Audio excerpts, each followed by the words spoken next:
Wĩ mwega mwĩroreri wa Pillar TV, nĩ mwĩhoko wakwa atĩ nĩ ũkĩrĩirie mwaki na nĩ warahũka oro wega.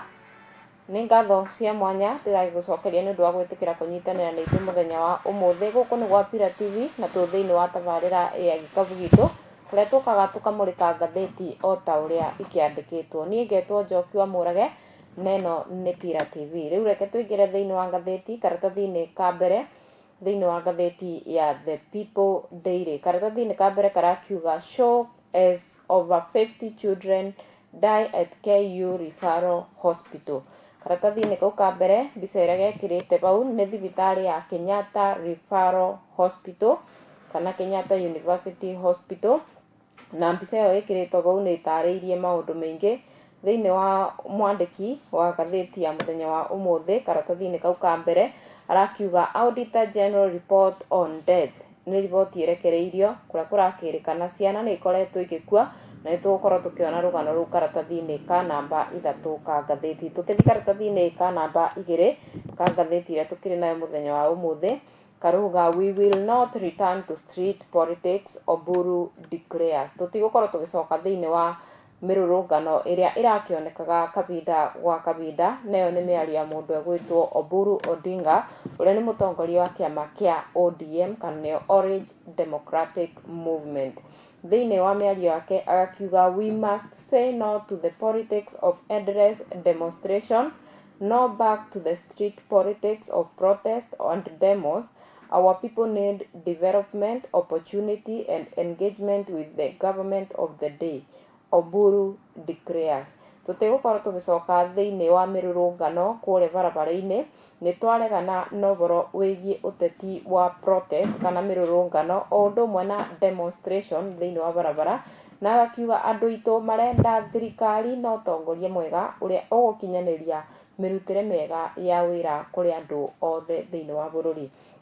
Na ngathĩti no ĩthiĩte na mbere na gũtũcorera mbica ya mwanya thĩinĩ wa rũgano rũu ĩgakĩaria ũhoro wĩgiĩ Jaramogi Oginga Odinga ũrĩa arĩ ithe wa mũndũ egwĩtwo Oburu, na ĩgakiuga rĩrĩa magĩkorirwo makĩng'ethanĩra mũndũ egwĩtwo President Jomo Kenyatta na makĩria thĩinĩ wa kĩama kĩrĩa makĩrĩ na ngũrani thĩinĩ wa ciama cia ũteti, na hĩndĩ ĩyo kwarĩ na kĩama gĩetagwo Kenya People Union nĩyo KPU, na gũgĩkorwo gũkĩgĩa nginya na kwaga kuoneka kwaga mĩiganĩire, na gũkĩgĩa na mĩaka ya 60 years in opposition politics, na ĩrĩa ĩrakĩrĩkana no ĩrakĩthiĩ na mbere. Jaramogi, who has been Kenya vice president, was later arrested in 1969 after an acrimonious exchange in Kisumu that also saw KPU get banned, making Kenya de facto one-party state. Thutha wa ngahĩha icio, mũndũ egwĩtwo Jaramogi Oginga Odinga nĩ akĩnyitirwo na akĩthitangwo na akĩohwo kana akĩhingĩrwo mwaka-inĩ wa 1969 thutha wa ngũrani icio ciagĩkorirwo ikĩoneka, na hĩndĩ ĩyo kĩama kĩu gĩa KPU kana nĩyo Kenya People Union gĩgĩtuĩka gĩa kweherio thĩinĩ wa bũrũri kana gĩgĩtuĩka banned, na kũrĩa kĩama kĩmwe gĩakĩonekire no kĩo kĩrĩ kuo thĩinĩ wa bũrũri ĩgĩtuĩka o one party state. Until Kenyatta death in 1978, he was in a political cold. Na kuma hĩndĩ ĩyo mũndũ egwĩtwo Jaramogi Odinga agĩkira thĩinĩ wĩgiĩ ũhoro wĩgiĩ ũteti nginya gĩkuũ kĩa mũndũ egwĩtwo Kenyatta rĩrĩa gĩakĩonekire mwaka-inĩ wa 1978 nĩrĩo agĩcokire gũkorwo akĩiguĩka akĩaria. Thutha ũcio nĩ gwagĩũkire President Daniel Toroitich arap Moi thutha wa mũndũ egwĩtwo thutha wa disappointment ĩyo ya mũndũ egwĩtwo Jaramogi Oginga, na rĩrĩa mũndũ egwĩtwo Moi akĩingĩrire ona hĩndĩ ĩyo no kwarĩ na kĩama na wathani wa kĩama kĩmwe. Kũringana na ngathĩti ĩgakiuga when President Daniel Arap Toroitich Moi took over, Jaramogi was appointed into a state parastatal, but the camaraderie was short-lived as he soon found himself under one house arrest after the 1982 attempt by coup. By then, Kenya was now a one-party state by law de jure. Ũguo nĩguo ngathĩti ĩrakiuga. No thutha wa mũndũ egwĩtwo Moi gũtongoria bũrũri kana kũingĩra thĩinĩ wa gĩturwa gĩa president, mũndũ egwĩtwo Jaramogi Oginga Odinga akĩthurwo kana agĩtuĩka appointed thĩinĩ wa gũikarĩra gĩturwa kĩrĩa gĩatongoragia parastatal kana kambuni cia thirikari, na mwaka-inĩ wa 1982 nĩyo 1982 gũkĩgĩa na coup ĩrĩa yendaga overthrow kana kweheria thirikari ya mũndũ egwĩtwo Daniel Toroitich arap Moi, na hĩndĩ ĩyo mũndũ egwĩtwo Jaramogi agĩkorwo akĩthondeka kĩama kĩa ũteti, na kĩrĩa gĩacokire gũteanĩrio gũgĩtuĩka nĩ kwagĩa a one party state. Karatathi-inĩ kau karũmĩrĩire karakiuga charge at the center of storm as Gachagua Kindiki camp crash. Rĩu kũrakĩrĩkana kanitha ũigĩtwo gatagatĩ thĩinĩ wa mbara cia mũndũ egwĩtwo Deputy President Kithure Kindiki na the former Deputy President Rigathi Gachagua, na kũrĩa kũrakĩrĩkana ũũ wonekire thĩinĩ wa kanitha ĩmwe kũrĩa mwena wa Meru, rĩrĩa kwarĩ nĩ igongona rĩa gũkũngũĩra mũndũ egwĩtwo mũtongoria ũmwe kana bishopu ũmwe akĩamũragwo nĩgetha gũkorwo akĩingĩra thĩinĩ wa ũbishopu, mũndũ egwĩtwo David Mwiti. Na thĩinĩ wa igongona rĩu nĩ rĩakinyĩtwo nĩ mũndũ egwĩtwo the Deputy President Kithure Kindiki, na kũrĩa andũ ma mũndũ egwĩtwo Rigathi Gachagua kana mwena wa mũng'ethanĩro nĩguo opposition makorirwo makĩhingĩrĩrio na nja. Na rĩu gũkĩgĩa na ũhoro wa kuoneka mwena wa mũng'ethanĩro nĩ wagire kũiganĩra, na kũrĩa marakiuga security nĩcio ciandĩkirwo nĩgetha ikorwo ikĩmeheria thĩinĩ wa gũkorwo makĩingĩra thĩinĩ wa igongona rĩu. The incident occurred during the induction ceremony of Bishop David Mwiti, a key religious event that attracted political leader, clergy, hundreds of congregants from across the region. However, that was expected to be a solemn religion gathering quickly turned into a political controversy of a member of opposition coalition said they were denied entry into the church compound by security officers. Wakĩrĩkana nĩ makĩagire kũheo kanya ga gũkorwo makĩingĩra thĩinĩ wa igongona rĩu andũ arĩa makiumĩte mwena wa mũng'ethanĩro, na gũgakĩrĩkana andũ arĩa mekinyĩtie makume mwena wa mũng'ethanĩro na arĩa magire kũheo kanya kau ga gũkorwo makĩingĩra thĩinĩ wa igongona rĩu nĩ ta among those reportedly blocked were Gachagua, Justin Muturi and Wiper leader Kalonzo Musyoka. Nĩ mũndũ egwĩtwo mũtongoria wa kĩama kĩa DCP Justin Muturi o ũndũ ũmwe na mũtongoria wa kĩama kĩa Wiper nĩwe Kalonzo Musyoka. Na gwakĩrĩkana the leader later attended a separate church service at EATC Church in Jotene where they addressed supporters and condemned what they described as a political intimidation. Nĩ magĩcokire thutha wa kwaga kũheo kanya ga kũingĩra igongona rĩu rĩa mũndũ egwĩtwo David Mwita gũkorwo akĩamũrwo ta mũbishopu. Thutha wa kũhingĩrĩrio na nja nĩ magĩthire makĩthi kanitha ĩngĩ ĩyo ĩrĩa yakĩrĩ kũndũ kũretwo Jotene, na magĩkorwo magĩcondemn kana makĩregana na binya mũno na ũhoro wĩgiĩ itua rĩu rĩa kũhingĩrĩrio nja na kwaga gwĩtĩkĩrio kũingĩra igongona-inĩ rĩa kanitha. Kalonzo accused the government of using state security to interfere with religious freedom. Mũndũ egwĩtwo mũtongoria wa kĩama kĩa Wiper nĩ akiugire atĩ nĩ marahũthĩra watho kana security gũkorwo makĩhingĩrĩria andũ nginya kwagarara ihoto ciao cia kũgoca kana cia religious freedom. This morning the united opposition was denying the chance to witness the induction of a good bishop. This is a deliberate act of political representation carried out at the house of God, Kalonzo said during the alternative service. Thutha wa kũthi kũrĩa mathire kanitha, mũndũ egwĩtwo Kalonzo wa mũtongoria wa Wiper nĩ akiugire ũũ nĩ ũhoro wĩna gĩconoko mũno kuona andũ no mabingĩrĩrio kũingĩra igongona rĩa kanitha, na nĩ kũrĩa andũ mothe mabatiĩ gũthiĩ kũthathaĩra Ngai kana kũmũhoera. Ĩyo nĩ mĩario mũndũ egwĩtwo Kalonzo Musyoka. Nake mũndũ egwĩtwo Gachagua agakiuga we had been invited to Kahaga Methodist Church to witness the bishop inauguration, but when we got there to Meru, someone attached to President William Ruto called Kindiki and tried to stop us, Gachagua alleged. Nake mũndũ egwĩtwo Gachagua agakiuga nĩ twetĩtwo thĩinĩ wa igongona rĩu rĩa kwamũrwo kwa Bishop Mwita na twakinya thĩinĩ wa kanitha ũcio Methodist Church tũkĩaga gwĩtĩkĩrio kũingĩra. Na akiuga mũndũ ũmwe wa hakuhĩ mũno na mũtongoria wa bũrũri nĩ agĩtirwo na akĩheo watho wa kũmabingĩrĩria na nja na matikĩingĩre thĩinĩ wa igongona rĩu. Nake mũndũ egwĩtwo Deputy President Kithure Kindiki akĩaria akiuga We must respect the people of Meru and its leaders. There is nothing you brought here in terms of development. You came with your empty promises, deceiving people during your one term, Kedike said in a direct attack on Gachagua.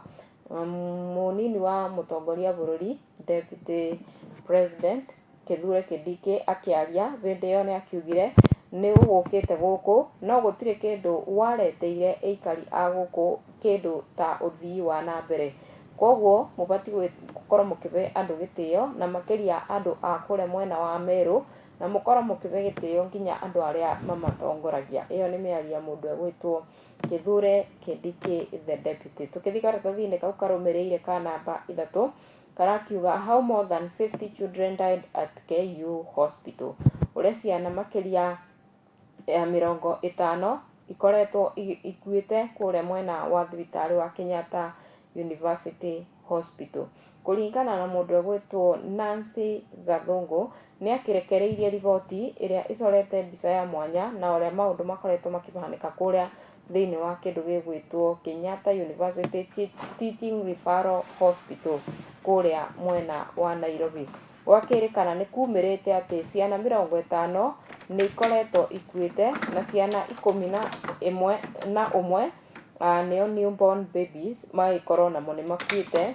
7 women died at the Kenyatta Hospital, atumia arĩa makĩthiĩte kuohoka kana kũgĩa ciana, na riboti ĩyo makĩria ĩgakĩthiĩ na mbere na kuga mwaka-inĩ wa kĩgĩna ũcio ũrathirire wa June 2025 kũringana na Auditor General nĩwe Nancy Gathungu nĩ akĩrekereirie riboti ĩrĩa ĩrakiuga mortality rate thĩinĩ wa thibitarĩ ĩyo, ciana iria ciaciarwo out of 434 ciana 11 nĩ ikoragwo igĩkua itakinyĩtie thikũ 28 kana nĩyo 28 days, nĩ between 0 to 28 days, na gwakĩrĩkana atumia 7 nĩ makorirwo makĩribotwo gũkorwo makuĩte hĩndĩ ĩyo.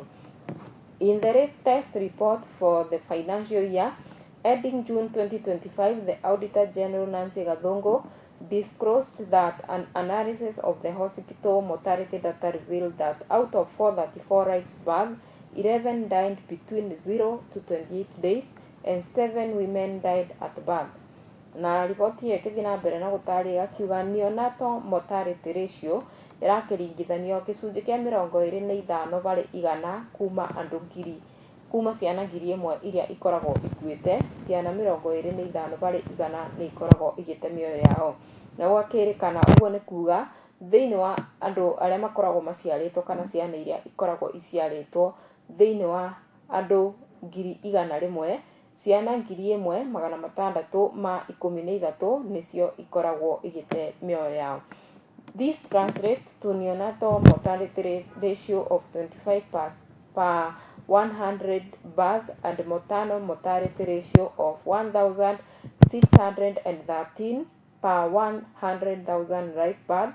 In addition, the report says that 50 children who are under 5 years also died at the hospital, translating into a ratio of 115 per 100 live birth. Ĩyo nĩ riboti ya mũndũ egwĩtwo Nancy Gathungu ĩrakiuga ũguo, na riboti ĩyo ĩgathiĩ na mbere na kuga thĩinĩ wa kĩndũ gĩgwĩtwo SDG nĩyo Sustainable Development Goal nĩ ĩrakiuga namba 3 ya target kana barĩa mabatiĩ gũkorwo magĩkinyanĩria ũhoro wĩgiĩ kĩndũ gĩgwĩtwo mortality nĩ tĩkoragwo ĩgĩkinyĩrio, koguo gakĩrĩkana nĩ resana gĩcunjĩ kĩa 70 harĩ igana kĩa mĩoyo 100,000 ĩrĩa ĩkoragwo ĩgĩciarwo kana nĩyo mortality rate. Na gwakĩrĩkana gĩcunjĩ kĩa 12 na kĩa mĩoyo 1,000 ĩrĩa ĩkoragwo kuo ĩkoragwo ĩkĩonania less mortality, na nĩ kuga 25% ya 100 lives birth.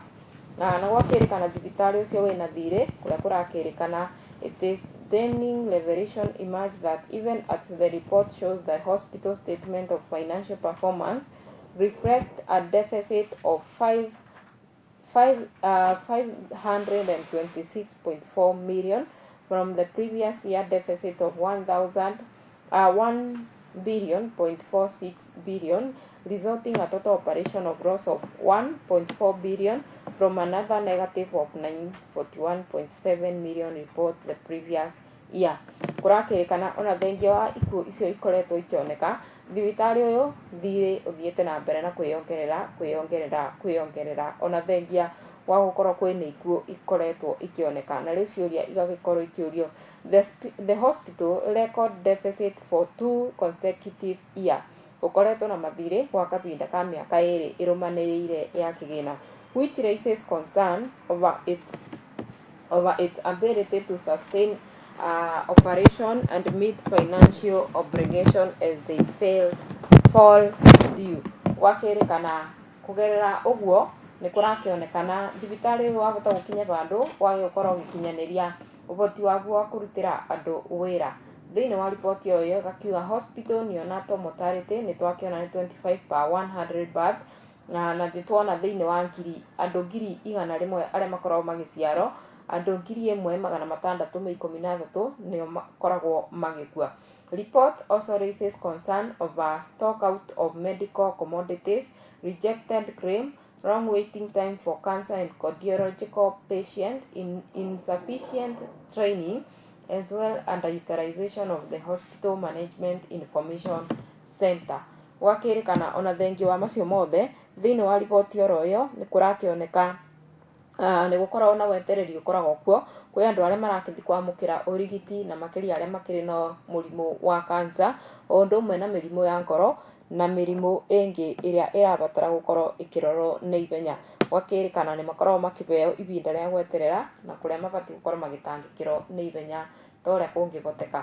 Tũkĩthiĩ karatathi-inĩ kau karũmĩrĩire karakĩaria ũhoro wĩgiĩ broad based pact, na mũthenya wa ũmũthĩ nĩrĩo mũthenya ũrĩa makĩranĩire ũgakorwo mũthenya wa kũrora kĩrĩa gĩkoretwo kĩachievĩtwo nĩ broad based government. Broad based government nĩ ĩrĩa yandĩkanĩirwo gatagatĩ ka mũtongoria wa bũrũri Dr. William Samoei Ruto na the late Raila Odinga thĩinĩ wa pointi iria 10 cia maũndũ marĩa akĩranĩire nĩ gũkorwo akinyĩtie thutha wa ngirimiti ĩyo makorirwo makĩandĩkanĩra. Rĩu mũtongoria wa bũrũri mũthenya wa ũmũthĩ nĩ atanyĩtwo gũkorwo akĩingĩra thĩinĩ wa exercise ĩyo ya gũkorwo akĩranĩra akiuga maũndũ marĩa akinyanĩirie thĩinĩ wa the 10 point agenda. President William Ruto will be today presiding over a political delicate exercise that could alter, kill or strengthen the broad-based government. Na mũthenya wa ũmũthĩ ũhoro wa mĩario yahota kuongerera hinya kana yũrage kĩndũ gĩgwĩtwo thirikari nyandandũku. Kũringana na 10 point agenda icio ũrĩa igũkorwo ikinyanĩirio, rĩu maũndũ nĩ makĩyumĩrĩtie na andũ magagĩkorwo makĩaria ũhoro ũkonainie na ndeto ĩyo ya 10 point agenda. Mũndũ egwĩtwo Zani ũrĩa akorirwo akĩaria thĩinĩ wa media house ĩmwe kũgerera interview mweri-inĩ wa February, nĩ akorirwo akiuga thĩinĩ wa point icio 10 nĩ ciekĩrirwo na ihenya, na koguo nĩ mangĩaheirwo kahinda kongongerero ga gũkorwo magĩkinyanĩria maũndũ macio, akĩringithania na kĩndũ gĩgwĩtwo NADCO nĩyo National Dialogue Committee ya mwaka wa 2023. Nĩ akiugĩte at first she said that her committee, which drew its mandate from 2023 National Dialogue Committee neo NADCO report, should have been created immediately after Bomas. According to former senator, they were time bound to oversee the implementation of the pact, which borrows heavily from the NADCO report with less than 8 months in office. Akiuga, we are coming many years later. Probably this committee should have been established earlier. It would have been established in August 2025, and by March 2026 we need to be able to give a report, she urges. Atĩ arakiuga kũringana nake thĩinĩ wa NADCO report ĩyo yakorirwo ĩkĩarĩrĩrio mwaka-inĩ wa 2023, hĩndĩ ĩyo no rĩo kamĩtĩ ĩngĩathondekirwo ya kũ-implement point icio 10.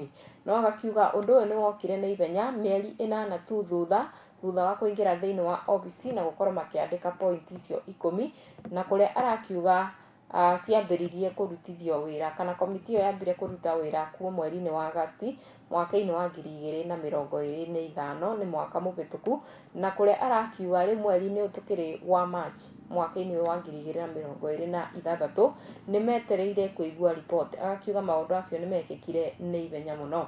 Kũringana na ngathĩti ĩrakiuga, why am I being targeted? It is because I keep reminding William Ruto that he had an agreement with Raila Odinga to respect the right of people including devolution. Ĩyo nĩ mĩario ya mũndũ egwĩtwo Edwin Sifuna, akiuga nĩkĩĩ kĩratũma akorwo agĩtinda akĩrũmĩrĩrwo, na agakiuga nĩ ũndũ wa gĩtũmi gĩa gũkorwo nĩ aikarĩte akĩririkanagia mũtongoria wa bũrũri ũhoro wa gũkinyanĩria agenda kana pointi iria 10, na agakĩmũririkania no nginya akorwo akĩathĩkĩra rights cia andũ na kũmarutĩra wĩra. Ĩyo nĩ mĩario mũndũ egwĩtwo Edwin Sifuna.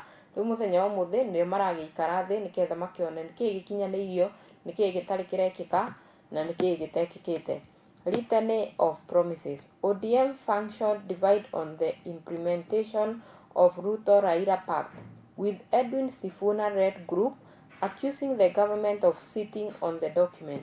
Mũndũ egwĩtwo Edwin Sifuna arakiuga thirikari no ĩthiĩte na mbere na gũikarĩra maũndũ na ĩtĩkĩrĩ ĩrarĩkia maũndũ macio, no gũikarĩra ĩikarĩire na gũtirĩ ũndũ ũrekĩka kũringana na mũndũ egwĩtwo Edwin Sifuna.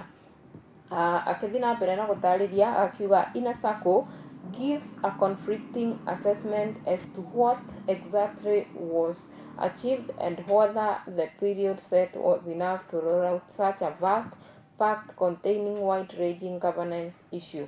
Gwakĩrĩkana thĩinĩ wa the Inner Circle, andũ arĩa makĩrĩ thĩinĩ wa gũkorwo magĩkinyanĩria maũndũ kũringana na assessment ĩrĩa ĩkĩtwo, kahinda karĩa kabeanĩtwo gatiarĩ kĩiganu kana ti kĩiganu agũkorwo agenda icio 10 igĩkinyanĩrio. According to Gladys Wanga, there is no definite timeline for the implementation of the pact since it was supposed to be a continuous process.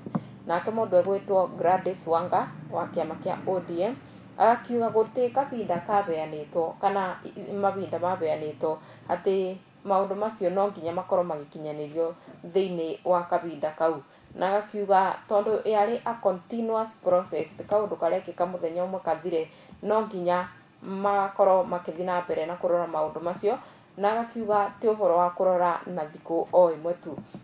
Ngathĩti ĩgĩthiĩ na mbere na gũtarĩria igakiuga critics argues that the inclusive agenda was largely politically driven and meant to benefit selected political elite rather than broad regional representation and weaken opposition.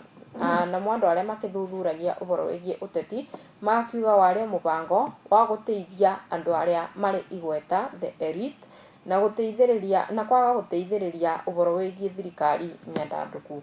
Ũcio nĩguo woni kuma kũndũ gũtiganĩte. Karatathi-inĩ ka namba 6 nako karakiuga Governor defends flood response amid backlash. Ũhoro wa kũrĩa mwena wa Nairobi na kũrĩa mbura ĩthiĩte na mbere na kũthandana na mĩoyo ĩgakorwo nĩ ĩtetwo, nyũmba igakorwo nĩ ithũkangĩtio, o ũndũ ũmwe na biathara cia andũ. Kũringana na ngathĩti, mũndũ egwĩtwo Johnson Sakaja na ũrĩa nĩ gavana wa kũrĩa mwena wa Nairobi nĩ arakorirwo akĩaria na gũcokia ciũria iria arakorirwo akĩũrio. Ona thengia wa ũguo, kũringana na riboti iria ĩrekereirio, kũrakĩrĩkana andũ 27, 27 people nĩo matete mĩoyo yao kũrĩa mwena wa Nairobi, na thĩinĩ wa bũrũri wothe gwakĩrĩkana ikuũ 22, 42 death nĩcio ikoretwo ikĩonekana thutha wa mũiyũro ũrĩa ũkoretwo ũkĩoneka kuo thutha wa mbura ĩyo gũkorwo ĩkĩthiĩ na mbere na kura. Rĩu aikari a kũrĩa mwena wa Nairobi amwe nĩ marĩtie na makakiuga mwathanĩre bangiro kana ũrĩa gũkoragwo kũbana kana gũikarĩte, environment neglect, ũhoro wĩgiĩ marĩa matũrigicĩirie na andũ gũkorwo matekũmabacĩrĩra wega, and insufficient funding, mbeca ikaga kũigana ciĩgiĩ gũtwarithia kana gũkũria kaunti ya Nairobi. Akĩaria araragia thĩinĩ wa interview ĩmwe rĩrĩa arakĩaragĩria televishoni ĩmwe na kũrĩa arakorirwo akiuga Nairobi ĩngĩbatara birioni 60 nigetha ibotage kubanga o mwaka ũhoro wĩgiĩ ũkũria wa kĩndũ gĩgwĩtwo kaunti ya Nairobi. Speaking during a television interview, Sakaja said Nairobi require at least 60 billion annually to adequately address infrastructure challenges, maintaining service and prepare for disaster such as flood. Ũguo nĩguo aragicokirie kĩũria kĩu, na kũrĩa arakiugire rĩu ici nĩcio ciugo ciake. Arakiugire I am not overwhelmed, atĩ niĩ ndĩ mũihũrĩrĩre. I am under-resourced, no indo nditakĩrĩ na cia kũigana. Nairobi need at least 60 billion every year to address the challenge and develop need in a better way, Sakaja said. Atĩ Nairobi ĩrabatara birioni 60 o mwaka nigetha ibote gũkinyanĩria ũhoro wĩgiĩ drainage o ũndũ ũmwe na kũrora maũndũ megiĩ flood ta icio irakorirwo ikioneka. The drainage that we have is not built for this amount of rain. We are dealing with a generational infrastructure deficit. Planning infrastructure were designed for a city of about 5,000 people, not the million living here today. Iyo no mĩario ya mũndũ egwĩtwo Sakaja akiuga atĩ drainage ĩrĩa yathondeketwo kũu Nairobi yathondeketwo ya kũnyitĩrĩra mbura ĩtabana ta ĩno ĩrura. Koguo arakienda kuuga atĩ mbura nene ta ĩno ĩrakiura. Na akiuga kũringana na riboti makĩria, arakiuga generation ya andũ arĩa maikaraga kũu nĩ namba nene kũringithania na ũrĩa Nairobi yakĩtwo yabati kũhold andũ 500,000 tu. No akiuga gwa kahinda gaka nĩ millions of people arĩa maikaraga mũciĩ ũcio wa Nairobi. Ũhoro wĩgiĩ drainage akĩarĩrĩria akiugire who dumps in this drainage? Who is littering in these drains? He asked. Iyo nĩ mĩario ya mũndũ egwĩtwo Sakaja akĩũria ciũria atĩ no akoragwo agĩikia ihoba cia gĩko thĩinĩ wa mĩtaro ya gũte maĩ ma gĩko, na no akoragwo agĩte gĩko kĩu. Gwakĩrĩkana we have provided bins but there is responsibility for all of us must bear. The governor added that illegal construction on draining channel and riparian land has also contributed significantly to the flooding problem. Akĩthiĩ na mbere nĩ arongereire kuga atĩ gĩko kĩu gĩkoragwo gĩgĩteo thĩinĩ wa mĩtaro o ũndũ ũmwe na andũ arĩa makĩte bakuhĩ na kũndũ gũgwĩtwo njũĩ iria ikĩrĩ kũrĩa mwena wa Nairobi nĩcio riparian land. Icio nĩcio iracũngĩrĩra mũiyũro ũrĩa ũkoretwo ũkĩoneka kũu mwena wa Nairobi. Tukithie karatathi-inĩ kau kararũmĩrĩire karakiuga Nyong'o call for ODM return to its reform route amid rivalry. Rĩ mũndũ egwĩtwo Anyang' Nyong'o na ũrĩa nĩ Kisumu governor Professor Anyang' Nyong'o nĩ akĩarĩtie thutha wa kahinda kanene gũkorwo akirĩte na arakĩaria akauga kĩama kĩa ODM gĩtibatiĩ gũkorwo gĩgĩte bata wakĩo na gĩkorwo kĩbatiĩ gũkorwo gĩkĩrũgama na mũrũgamo ũrĩa gĩakĩrĩ naguo kuma tene na nigetha kibote kuboranira iboto cia andu. Kisumu Governor Professor Anyang' Nyong'o has broken month of silence to issue a stark warning. The Orange Democratic Movement ODM risks losing its value. In sweeping Facebook post, the pioneer ODM secretary reminded the party that it was created to reform Kenya political system, not to negotiate power deal or chase short-term alliances. Ũguo nĩguo arakiugire mũndũ egwĩtwo Anyang' Nyong'o. Kũgerera rũrenda rwake rwa Facebook nĩ arakĩandĩkire post ĩrĩa ĩrakiugaga nĩ ya kũririkania kĩama kĩa ODM wĩigĩrĩrĩki wakĩo kũrĩ andũ a Kenya. Na agakiuga wĩra wa kĩama kĩa ODM ti gũkorwo makĩnegotiate kana kwarĩrĩria power twa ũrimũ na njĩra ĩngĩ. Na agakiuga nginya power ciĩna deal cia short term ibatiĩ gũkorwo ĩkĩarĩrĩria a long term deals. Akiuga 20 years ago an orange became a symbol of defiance. Today it must remain the symbol of conscience. Nyong'o declared invoking the party icon back during 2005 constitution referendum when ODM challenged an overbearing presidency and fought for reform that culminated in 2010 constitution.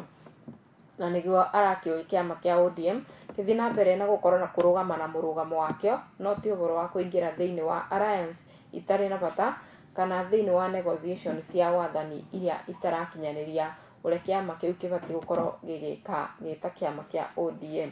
Mũndũ egwĩtwo Achani nĩ arakĩonekete gũkorwo akĩumũrĩrĩka rĩngĩ thutha wa kũrĩa akorirwo akĩbotana gĩturwa kĩake kĩa ũgavana kũrĩa mwena wa Msambweni kũgerera kĩama gĩa tigiti wa kĩama kĩa UDA, na kũrĩa mwena ũcio wa kũrĩa mwena wa gĩcũa-inĩ gwa Kienda Mombatha wonekaga kĩama kĩrĩa gĩkoragwo gĩkĩaria mũno nĩ kĩama kĩa ODM. Na rĩu mũndũ egwĩtwo Achani ũrĩa nĩ gavana wa kũrĩa mwena wa Kware nĩ athiĩte na mbere na kwarĩrĩria kĩama kĩa UDA akiuga nĩkĩo kĩna agenda njega cia gũkinyĩria aikari na makĩria aikari a kũrĩa mwena wa Kware County, akiuga kĩama gĩkĩ nĩ bottom up o ta ũrĩa gĩkoragwo na agenda ya kuga gĩkoragwo gĩkĩrũmĩrĩra mwananchi wa kawaida. Demonstrating a keen understanding of political strategy, Achani has gradually managed to convince both resident and local leaders that UDA agenda, particularly the government bottom-up economy model, offer a viable path for the county future. Ũguo nĩguo arakiugire atĩ mũbango wa kĩama kĩa UDA wona mwerekera mwega makĩria kũrĩ andũ othe na makĩria kũrĩ andũ a kũrĩa mwena wa Kware County. Tukĩrĩkĩrĩria katuni ka mũthenya wa ũmũthĩ karakiuga, what happened to the billion you have been setting aside for the flood control? Ũcio nĩ Wanjikũ na aroria mũndũ thĩinĩ wa wabici, na wabici ĩyo tũrakĩona yandĩkĩtwo Government Disaster Management Team. Nĩ rũhonge rũrĩa rũkoragwo rũkĩrũgamĩrĩra ũhoro wĩgiĩ hathara kana hatĩka iria ingĩũka ta mũiyũro na maũndũ ta macio ona kana mwaki. Na bau igũrũ mũthuri ũcio nĩ arakĩoneka arĩte akabũna arakiuga, well, I am planning to purchase Noah's Ark. Na arakĩmwĩra ndĩna mũbango no mũbango wakwa nĩ kũgũra thabina ĩrĩa yahũthagĩrwo nĩ mũndũ egwĩtwo Noah hĩndĩ ĩrĩa kwarĩ na mũiyũro na nyamũ cieragwo cingĩre igĩrĩ igĩrĩ. Na wakĩrora Wanjikũ nĩ aroneka nĩ mũrakaru akĩũria kĩũria kĩu aramũria atĩrĩrĩ, na nĩguo ũragĩtengete mbeca bilioni nyingĩ cia gũkorwo ũkĩiga in case nĩ kuoneka ũhoro ta wa mũiyũro. Ũkĩringithania nĩ ũkuona story ĩyo ĩrakĩarĩrĩria kũrĩa mwena wa Kanairo kana wa Kienda Nairobi, na Wanjikũ ũcio nĩ aroneka nĩ mũrakaru thutha wa maũndũ ũrĩa gũkorwo mĩikarĩte. Twacokia ngatho na nĩguo tũgũkorwo tũgĩkinyia mwĩroreri wa Pillar TV, ke tũgakorwo tũgĩcemania mũthenya wa rũciũ, Ngai witũ atũkinyanĩria ũkĩgĩe na mũthenya wĩna kĩrathimo.